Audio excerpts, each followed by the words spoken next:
우리에게 허락된 오늘 하루가 어떠할지라도 하나님 앞에 우리의 삶을 드리길 원합니다. 다 함께 사도신경으로 우리의 신앙을 고백하겠습니다.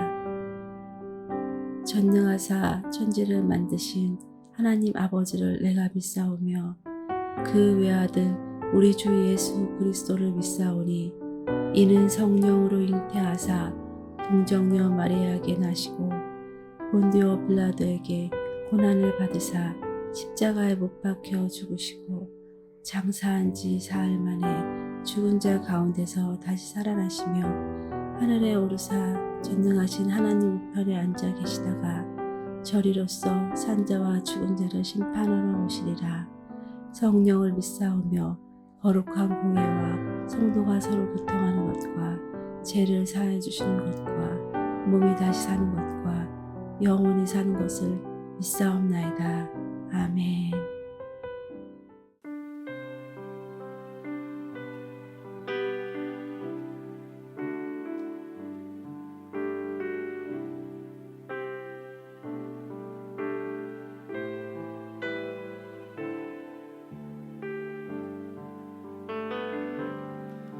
세상의 유혹 시험이 내게 몰려올 때에 나의 힘으론 그것들 모두 이길 수 없네.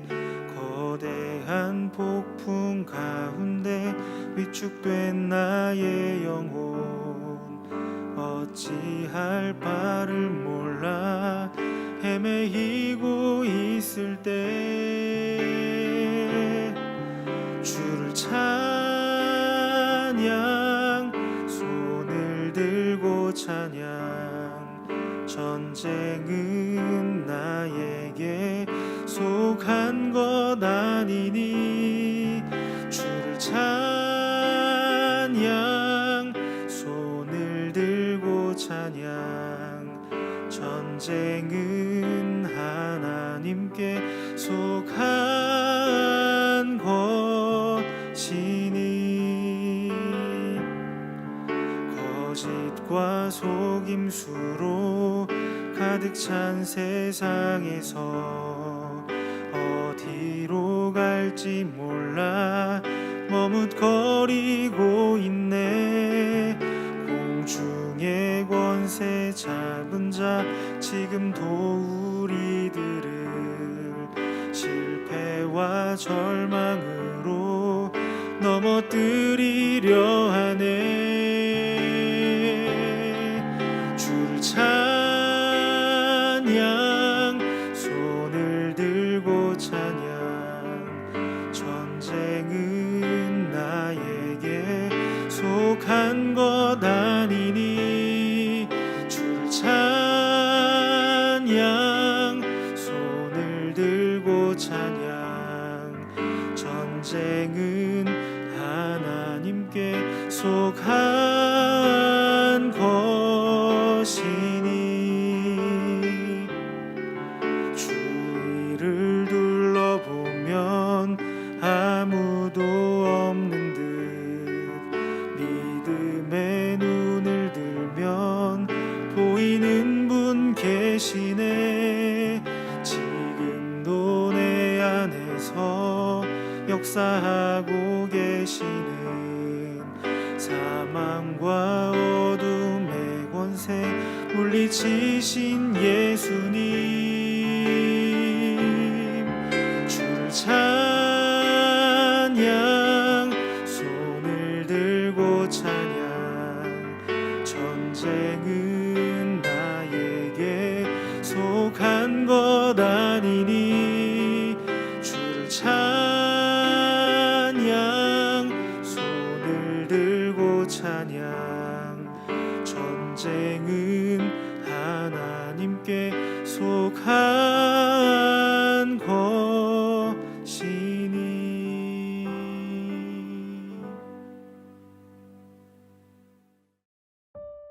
오늘 우리가 함께 나눌 말씀은 예레미야 31장 1절부터 9절 말씀입니다. 여호와의 말씀이니라. 그때 내가 이스라엘 모든 종족의 하나님이 되고 그들은 내 백성이 되리라. 여호와께서 이같이 말씀하시니라. 칼에서 벗어난 백성이 광야에서 은혜를 입었나니 곧 내가 이스라엘로 안식을 얻게 하러 갈 때에라. 옛적에 여호와께서 나에게 나타나사 내가 영원한 사랑으로 너를 사랑하기에 인자함으로 너를 이끌었다 하였노라. 처녀 이스라엘아, 내가 다시 너를 세우리니 내가 세움을 입을 것이요 내가 다시 소고를 들고 즐거워하는 자들과 함께 춤추며 나오리라. 내가 다시 사마리아 산들의 포도나무들을 심되 심는 자가 그 열매를 따기 시작하리라. 에브라임 산 위에서 파수꾼이 외치는 날이 있을 것이라. 이르기를 너희는 일어나라. 우리가 시온에 올라가서 우리 하나님 여호와께로 나아가자 하리라. 여호와께서 이와 같이 말씀하시니라. 너희는 여러 민족 앞에 서서 야곱을 위하여 기뻐 외치라. 너희는 전파하며 찬양하며 말하라. 여호와여, 주의 백성 이스라엘의 남은 자를 구원하소서 하라. 보라, 나는 그들을 북쪽 땅에서 인도하며 땅끝에서부터 모으리라. 그들 중에는 맹인과 다리 저는 사람과 잉태한 여인과 해산하는 여인이 함께 있으며 큰 무리를 이루어 이곳으로 돌아오리라. 그들이 울며 돌아오리니 나의 인도함을 받고 강구할 때에 내가 그들을 넘어지지 아니하고 물 있는 계곡의 고든 길로 가게 하리라. 나는 이스라엘의 아버지요 에브라임은 나의 장자니라. 아멘. 반갑습니다. 오늘 예레미야 31장 1절부터 9절까지를 중심으로 새로움이라는 주제의 말씀을 나누겠습니다. 하나님께서 이스라엘의 죄악에 대해서 말씀을 하신 후에 그럼에도 내가 너를 붙들겠다. 거기에서도 내가 너와 함께 하리라. 내가 너를 버리지 않겠다. 내가 너의 상처로부터 새 살이 돋아나게 해서 너를 고쳐주겠다. 이렇게 말씀을 주셨습니다.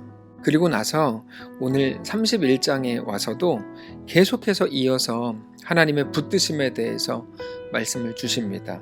1절을 보시면 여호와의 말씀이니라. 그때 내가 이스라엘 모든 종족의 하나님이 되고 그들은 내 백성이 되리라. 나는 너희의 하나님이 되고 너희는 내 백성이 되리라. 이게 바로 언약입니다. 언약에 대해서 늘 말씀을 드릴 때마다 꼭 기억하셔야 된다고 했던 게 바로 이건데, 나는 너희의 하나님이 되고 너희는 내 백성이 되리라. 이게 언약입니다. 하나님께서 그들의 하나님이 되어주시겠다는 거죠. 근데 단지 하나님이 그들의 하나님 되어주시는 게 전부가 아니고 너희는 내 백성이 되리라. 거기까지 가는 겁니다.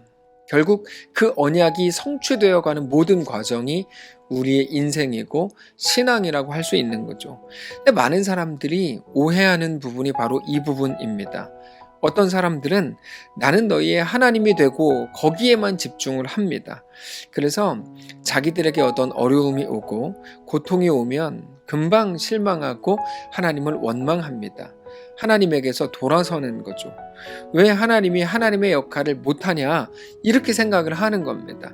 하나님이 더 복을 줘야 되는 거 아니냐, 하나님이 보호해 줘야 되는 거 아니냐, 내가 뭘 그렇게 잘못했냐, 이렇게 말하는 거죠. 그래서 힘든 일을 만났을 때 하나님께 기도하고 하나님께 복을 얻지 못할 거면 하나님을 뭐하러 믿냐, 하나님을 어디다 쓰냐, 이렇게 막말을 하는 종교 지도자도 있습니다. 아베급의 막말이죠. 망언이라고 할 수도 있는 말들인데, 그거는 그가 너희는 내 백성이 되고 이것을 잊었기 때문입니다. 반대로 너희는 내 백성이 되라, 여기에만 집착하는 사람들도 있습니다. 그들은 하나님의 은혜와 복과 이끄심보다는 자기 자신을 절제하게 하고 어쩌면 더 힘들게 하고 옥죄는 것만이 신앙이라고 여깁니다. 그래서 언제나 더 노력하겠다고 이야기하고 더 최선을 다하겠다고 말합니다.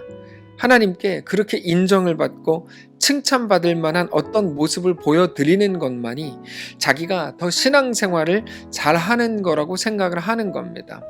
근데 사실 사람은 자기의 어떤 노력과 어떤 선행으로 하나님께 받아들여질 수 있는 게 아닙니다.